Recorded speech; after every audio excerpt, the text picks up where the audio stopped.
ప్రతి ఒక్కరము ఆరోగ్యంగా ఉండాలని కోరుకుంటూ ఉంటాము. అయితే మానసికంగా, శారీరకంగా ఆరోగ్యంగా ఉండటానికి ఎలాంటి అలవాట్లు పాటించాలి? నిత్య నూతనంగా, నిత్యం ఉత్సాహంతో ఎలా ముందుకు కొనసాగాలి? ఆరోగ్యంగా ఉండటానికి ఉపకరించేటువంటి సూత్రాలు ఏమిటి? మొదలైనటువంటి అంశాలన్నీ కూడా నేటి వీడియోలో చర్చించుకుందాం.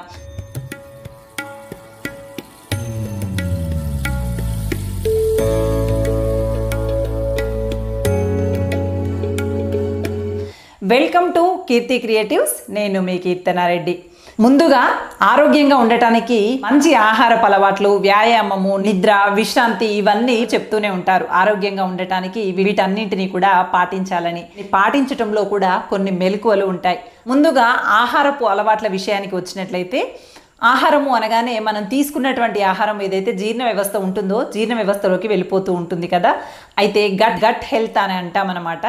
ఈ గట్నే సెకండ్ బ్రెయిన్ అని కూడా పిలుస్తూ ఉంటాము. ఆరోగ్యవంతమైనటువంటి ప్రేగులు మాత్రమే మనం తీసుకున్నటువంటి ఆహారాన్ని పూర్తిగా జీర్ణం చేసి తగిన పోషక విలువలతో శరీరానికి అందించగలుగుతాయి. అలా కాకుండా ఎవరికైతే గట్ అంటే జీర్ణ వ్యవస్థ ఆరోగ్యంగా లేకుండా అసమతౌల్యతతో ఉంటుందో అలాంటి వాళ్ళు ఎంత ఆహారం తీసుకున్నప్పటికీ కూడా కావలసినటువంటి బి కాంప్లెక్స్, విటమిన్స్కి సంబంధించినటువంటివన్నీ కూడా లోపించి అనారోగ్యానికి, నిస్సత్వకి దారితీస్తూ ఉంటాయన్నమాట. అందుకోసమని ప్రతి ఒక్కరికి కూడా ఈ గట్ అంటే జీర్ణ వ్యవస్థ ఆరోగ్యంగా ఉండటం అనేది మొట్టమొదటి సూత్రం. అది ఆచరించకుండా మనం ఎన్ని ఆహార పదార్థాలు తీసుకున్నా, ఎన్ని విటమిన్లు తీసుకున్నా, ఎంత పోషక విలువలతో కూడినటువంటి పదార్థాలు తిన్నప్పటికీ కూడా ఎప్పుడైతే ఈ గట్ ఏదైతే జీర్ణ వ్యవస్థ ఆరోగ్యకరంగా ఉండదో అప్పుడు మనం తీసుకున్నటువంటి ఆహార పదార్థాలన్నీ కూడా కావలసినంతగా శోషించుకొని శరీరానికి ఎంతైతే అవసరమో అంత విటమిన్స్ కానీ, మినరల్స్ని కానీ స్వీకరించే అవకాశం తక్కువగా ఉంటుందన్నమాట. అందుకోసమని జీర్ణ వ్యవస్థ ఏదైతే గట్ అంటామో గట్ హెల్తీగా ఉండటం అనేది చాలా చాలా ప్రధానమైనటువంటి అంశం. అయితే ఈ గట్ హెల్త్ ఎలా దెబ్బతింటుంది అనేటువంటిది మొదటగా చూద్దాము. మొట్టమొదటిది యాంటీబయాటిక్స్ అధికంగా వాడటం వల్ల, వైరల్ ఫీవర్స్ అనో ఇంకా ఏదో రకమైనటువంటి కారణాలతోనో యాంటీబయాటిక్స్ని వాడుతూ ఉంటాం మనం. ఎప్పుడైతే ఈ యాంటీబయాటిక్స్ వాడినప్పుడు మన జీర్ణాశయంలో ఉండేటువంటి మంచి చేసేటువంటి బ్యాక్టీరియా కూడా చనిపోయేటువంటి అవకాశం ఉంటుందన్నమాట. యాంటీబయాటిక్స్ని విపరీతంగా వాడటం ద్వారా గట్ అనేది అసమతౌల్యంగా మారేటువంటి అవకాశం ఉంటుంది. అందుకోసమని ఎప్పుడైతే యాంటీబయాటిక్స్ వాడతామో దాని తదనంతరము బి కాంప్లెక్స్ విటమిన్స్ కూడా డాక్టర్స్ రాస్తూ ఉంటారు. మళ్ళీ గట్ హెల్తీగా మారాలి అంటే మజ్జిగ తాగుతూ ఉండటము, కొబ్బరి నీళ్ళు తాగుతూ ఉండటము, పండిన బనానా తినటము ఇలాంటివి చేయటం ద్వారా మళ్ళీ గట్ పునరుద్ధరించుకొని ఆరోగ్యంగా తయారయ్యేటువంటి అవకాశం ఉంటుంది. ఇక విపరీతమైనటువంటి మసాలాలు, కారం తినేటువంటి వాళ్ళలో కూడా గట్ అనేది అన్హెల్తీగా మారుతుంది. మద్యపానం సేవించేటువంటి వాళ్ళలో కూడా గట్ అనేది అన్హెల్తీగా మారుతూ ఉంటుంది. ఇలా గట్ అన్హెల్తీగా మారినటువంటి వాళ్ళు ఎంత ఆరోగ్యవంతమైనటువంటి పళ్ళు, కూరగాయలు ఎన్ని తిన్నప్పటికీ కూడా పదార్థాలని జీర్ణ వ్యవస్థ శోషించుకోకుండానే బయటికి పంపించేటువంటి అవకాశం ఉంటుంది. దానివల్ల మీరు ఎంత తిన్నప్పటికీ కూడా నీరసంగానే, నిస్సత్తువగానే కనిపిస్తూ ఉంటారు.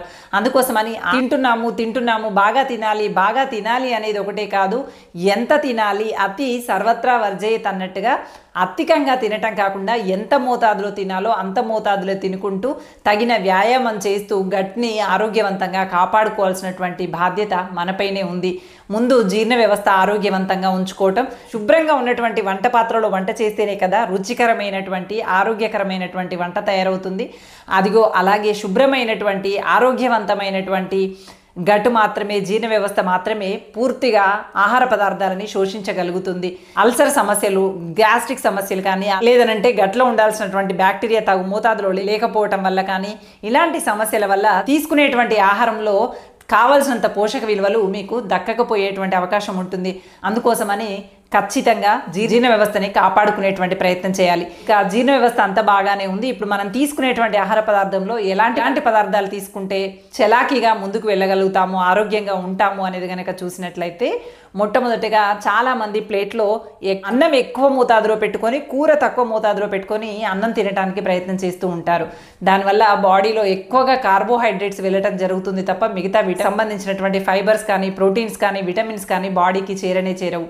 అందుకోసం మనం ఏం చేస్తామంటే ఆహారంలో మొట్టమొదటిగా ఫైబర్కు సంబంధించినటువంటివి అంటే క్యారెట్, బీట్రూట్, కీరా దోస, టమాటా ఇలాంటివి ముక్కలుగా కట్ చేసుకొని చిన్న చిన్న ముక్కలుగా తినేటువంటి ప్రయత్నం చేయాలి. ఇక ఆ తర్వాత ప్రోటీన్స్కి సంబంధించినటువంటివి కాసిన్ని పప్పు దినుసులకు సంబంధించినటువంటి పదార్థాలను తినటం, ఆ తర్వాత కార్బోహైడ్రేట్స్తో పాటుగా కూరగాయలని, సాంబారు ఇలాంటివి కలుపుకొని తినటం, ఖచ్చితంగా మొదటి ముద్దల్లో నెయ్యి కలుపుకొని తినటం లాంటివి చేస్తూ ఉండాలి. అలాగే చివర్లో పెరుగుతో ముగించటం, లాక్టోబాసిల్లస్ అంటాం కదా, మంచి బ్యాక్టీరియా పెరిగేటువంటి అవకాశం ఈ పెరుగు ద్వారానే జరుగుతుందన్నమాట.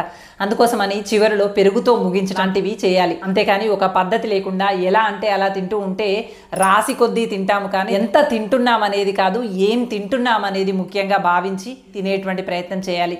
అలాగే బాగా నమిలి తినేటువంటి ప్రయత్నం చేయాలి. తినటానికన్నా అరగంట ముందు మంచినీళ్ళు తాగడం, తిన్నాక అరగంట తర్వాత మంచినీళ్ళు తాగటం లాంటివి చేయాలి.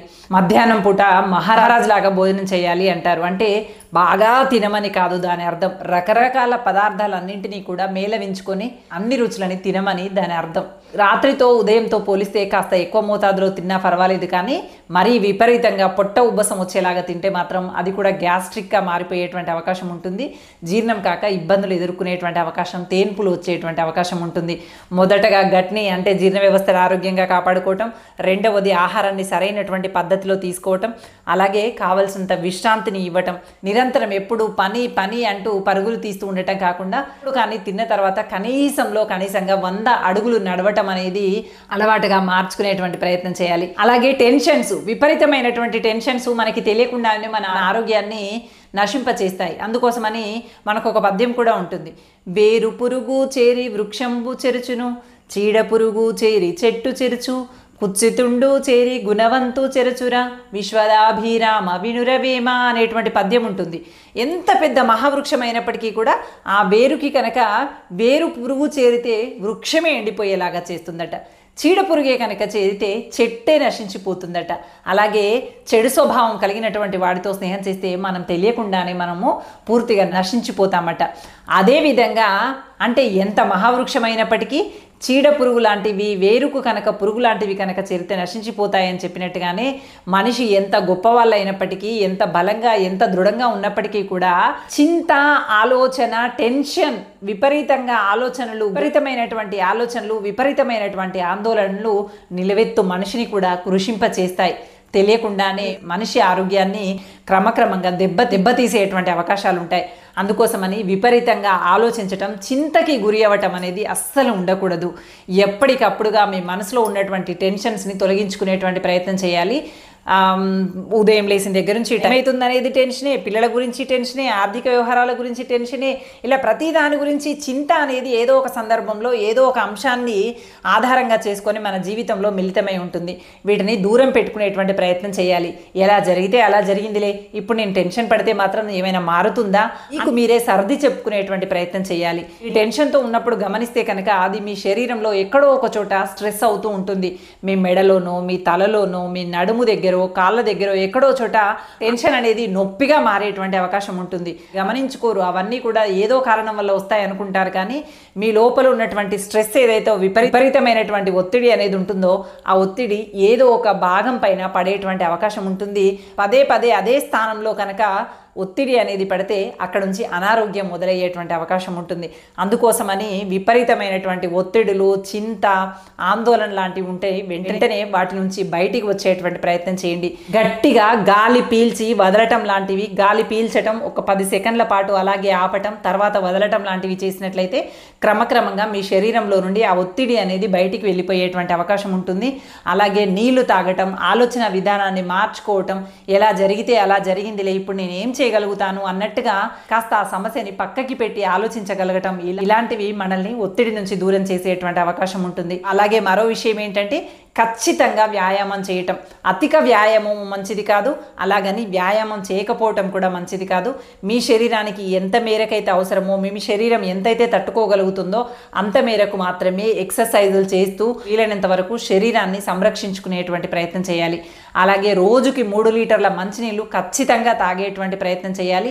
మీ శరీర అవసరం మేరకు మీకు దాహం అవుతున్నటువంటి స్థితిని బట్టి ఈ 3 లీటర్ల నీళ్లు ఏ సందర్భాల్లో ఎప్పుడు ఎలా తాగాలో మీరే ఆ రోజులో ఒక ప్రణాళికని సిద్ధం చేసుకోవాలి. ఇక చిట్ట చివరిదైనటువంటి నిద్ర. కావలసినంత నిద్ర లేకపోతే కూడా విపరీతమైనటువంటి ఒత్తిడి ద్వారా అనారోగ్యము, ఇవన్నీ కూడా ఒకదాని వెంట ఒకటి ముడివేసుకొని ఉంటాయి.